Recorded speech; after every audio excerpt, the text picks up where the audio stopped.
زه واقعي زه پرون د کرک نه راتلم او زه داسې سوشل میډیا دا ډېر کم ګورم خو زما د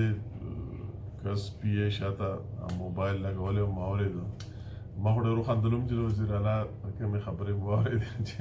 کوم ټون او کوم سټایل کې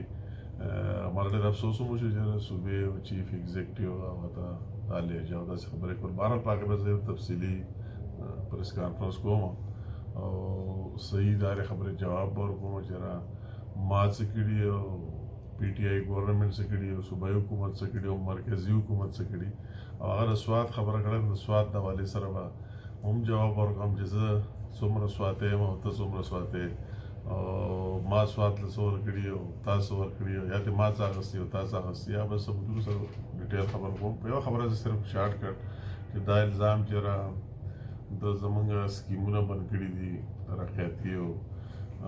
زموږ فنډونه بند کړي دي نو زه د هغې بالکل تردید کوم چې سچ داسې خبر نه شي ما ضرور د غلا بندولو کوشش کړی څنګه چې د پی ټي آی ټول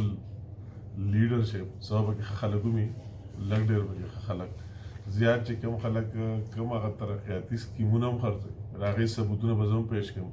چې داسې ممبران شته چې هغه کوم د مرکز نه ترقیاتي فنډ نو په 10% او په 20% په نورو خلکو خرڅوي نو هغه خرڅولو والا کار چې ترقیاتي فنډ هم خرڅوي نو داسې کوم پولونه او ټرانسفارمر وي د هغې هم دوکان لګولی او هغه به یې خرڅولی چاته به وایي چې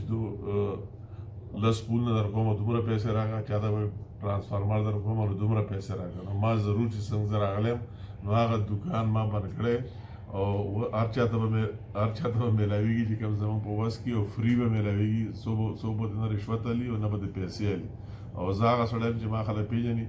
زه ورکولو والا یم بندولو والا نه یم بندولو والا دغه دي او ماله چې الله څه اختیار راکړي هغه زه خپل قوم ته او خلکو ته او د هر چا نه مې خپل خلک پیژني چې زه ورکولو والا او کار چلولو والا نه کې د چا نه اخیستو والا بندولو والا یم هغه دغه خلک دی زه اوس په هغې زیاته خبره کول نه غواړم صرف شارټ کټ چې کوم الزام دغه لګولی شی بې بنیاده دی ما صرف هغه دوکانداري بنده کړې ده چې ټرانسفارمر دې نه خرڅېږي پول دې نه خرڅېږي چې څنګه ترقیاتي سکیمونه خرڅېږي په پیسو باندې د خلکو په ضرورت نه په پیسو باندې د هغې ما ضرور خبره کړه نور زیات څه خبره نه شي زه به نور د ډېر تفصیلي جواب یو په یو ورکوم او قوم ته به دا ښیم قوم ته معلومات هم دي او حافظه هم انشاءالله به ټیکي او زما په یقین دی چې هر څه به ته یاد وي چې ما څه کړي او دغه خلکو څه کړي دي او د سواد ته څه ورکړي صوبې ته څه ورکړي په هغې به بل وخت انشاءالله تعالی بیا خبره کوم مهرباني مننه